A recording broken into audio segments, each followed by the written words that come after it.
Hindi lahat ng fur babies ko ay napakadaling pakainin. Isa na yata to si Ngaingay sa sobrang picky eater ng mga batuta. Kahit na anong iluto mo, kung ano-ano na yata ang binigay namin dito para lang talaga kumain siya. Minsan kailangan mo pa talaga siyang subuan.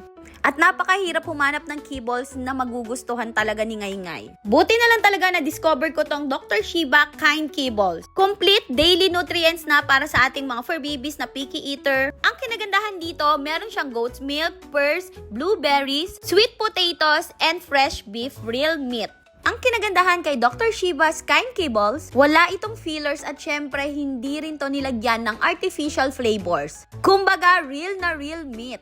Aba, isang subo ko lang kay Ngaingay, nagustuhan niya na agad itong kibbles na to. Napansin ko din talaga na napaka-energetic na ni Ngaingay simula nang nag-Dr. Shiba Kind Kibble siya. Kaya naman perfect to sa mga picky eater nating mga fur babies. Kaya ano pang hinihintay nyo guys? Nako, i-try nyo na rin to sa mga fur babies ninyo. Tingnan nyo naman, nang away pa talaga si Ngaingay dahil sa kanyang Dr. Shiba Kind Kibbles. Thank you for watching!